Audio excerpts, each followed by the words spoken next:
Kratos and Arthas will be returning to God of War this year, and the excitement has caused a seismic ripple across the entire gaming community. In today's video, we'll be diving into everything we know about what Santa Monica Studios has in store for us. Let's get into it. First things first, the release date. The next installment in the God of War games is poised to be one of the PS5's biggest upcoming games. However, with the shifting changes resulting from the COVID-19 pandemic and the need for more development time, the sequel has been delayed to 2022. Sony Santa Monica Studios explained the delay via Twitter, asserting its need to remain focused on delivering a top-quality game while maintaining the safety and well-being of our team, creative partners, and families. During the PlayStation Showcase in September, Sony announced that Ragnarok will be released at some point in 2022 for PlayStation 5 and PS4. A little more context on why Ragnarok was delayed. Kratos' voice actor Christopher Judge took to Twitter in September to admit that he was at least partially responsible for the game being pushed out of 2021, as he had to have serious surgeries on his back, both hips and knee.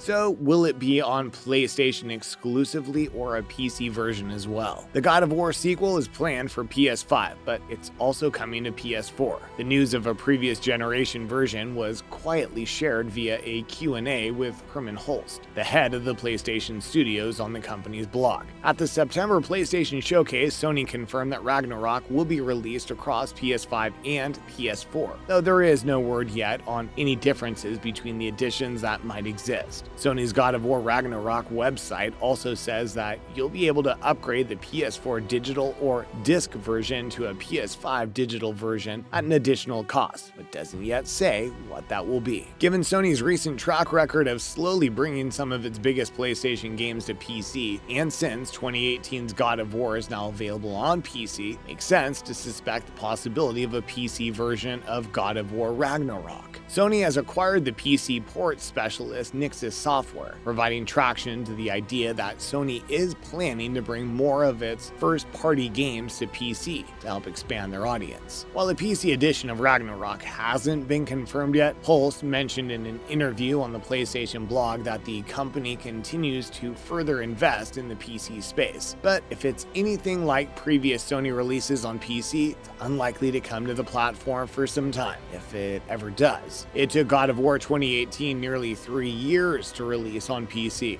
Now let's look into the story and gameplay. God of War Ragnarok is set to be a sequel of 2018's God of War, and the final entry in the series' Norse saga. In a September 2021 PlayStation blog post, Santa Monica Studio gave more insight into what Kratos and Atreus will be facing in their next adventure. According to the post, God of War Ragnarok will pick up a few years after the events of 2018's God of War. Midgard is being hit by the freezing winds of Fimbulwinter, which makes survival for Kratos, Atreus, and Mimir in the Norse wilds even more challenging than before. Though the previous game built up trust and understanding in the relationship of Kratos and his son Atreus, Ragnarok will continue to explore the complexity of their interactions. The post describes Atreus as desperately curious, continuing to say that he wants to understand who he is and who he could be. Meanwhile, Kratos wants to protect his son and spare Atreus the bloody lessons he learned from his conflict with gods. As far as combat is concerned, the post promises more visceral and spectacular fights with new attack abilities, a new runic summon for Atreus, and of course, the return of Kratos' legendary weapons. Santa Monica Studios says it has taken learnings from 2018's God of War to improve combat with the aim of creating more player choice. God of War Ragnarok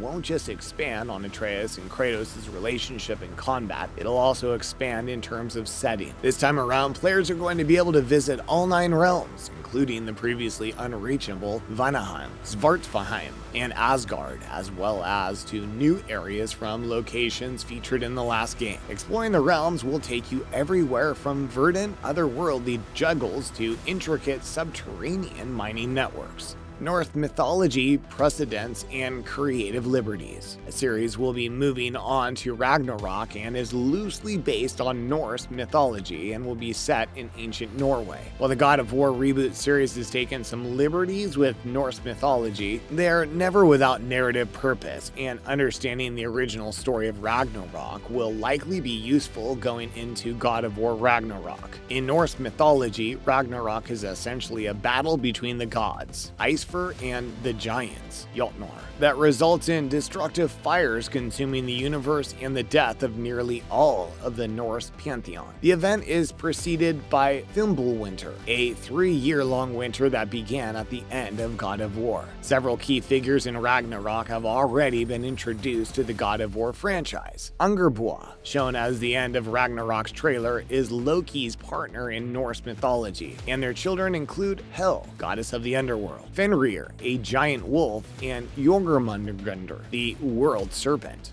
Old faces and alternate realities. As talked about previously, Jormungandr was featured in God of War, and some fans theorize he was sent back to a time before Atreus' birth, explaining how a young Atreus was able to meet and interact with him. During Ragnarok, Jormungandr is killed by Thor, but not before he fatally poisons the god of thunder. Likewise, Fenrir devours and kills Odin, though he perishes later in the battle. Tyr, the Norse god of war, fights with the Aesir, but God of War Ragnarok's trailer implies he will be working with Kratos and Atreus. In Norse mythology, Loki is killed by Heimdall, though it's unclear at this time if the Bifrost Guardian will be in God of War Ragnarok. It's also important for players to note there are a handful of figures who survive Ragnarok. Baldur and Hodur, already dead from the apocalypse begins, rise from the underworld after Ragnarok and live in the new world. Likewise, Honir, Njord, Vidar, and Vali are able to hide themselves from the destructive fires, though it's unclear exactly how. God of War's developers have confirmed Ragnarok is the end of the series' Norse arc. That doesn't mean the end of the franchise. It's entirely possible either Kratos or Atreus, or both, will survive God of War Ragnarok and continue their legacy in another ancient world. Trailers, voice cast, and music. The announcement trailer for Ragnarok did not give much away, but the September video from the PlayStation Showcase was packed with lots more interesting details, gameplay, and insight into what to expect from the sequel. The September 2021 PlayStation Showcase was host to the gameplay premiere of God of War Ragnarok, the highly anticipated sequel to 2018's God of War. The trailer was action-packed, filled with familiar faces and new ones, and of course, Kratos brutally taking down enemies, Atreus never far behind. God of War Ragnarok trailer also provided some insight into the story to come. The God of War Ragnarok gameplay trailer runs just over 3 minutes, highlighting the dangers that await Kratos and Atreus. As the game's title implies, the father-son duo is faced with Ragnarok, Norse apocalypse. The trailers can be found on YouTube currently. For music, we see Bear McCreary returning from the 2018 game to yet again compose the music. The new trailer from the PlayStation Showcase includes a tease of the new music, including a significant new character theme according to McCreary on Twitter. Outside of games, McCreary composed the music for the movie Godzilla, King of the Monsters. On the voice cast, Christopher Judge and Sonny Soljic returned to voice Kratos and Atreus, respectively, while Ryan Hurst, who played Opie in Sons of Anarchy, has joined the cast as Thor. Leia de Leon Hayes plays Angrboda, while Ben Prendergast portrays Tyr. Richard Schiff, meanwhile, plays Odin.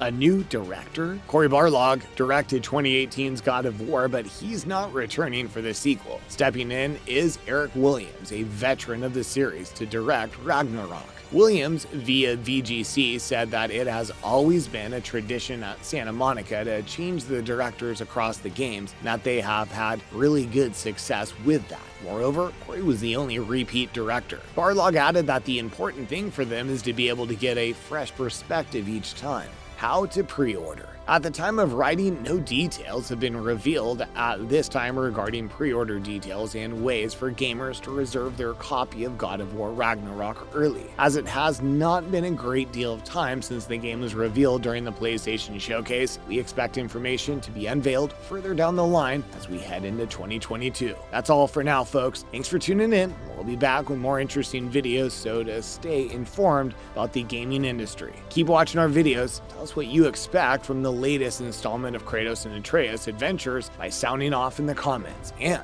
don't forget to like and subscribe before leaving. Signing off.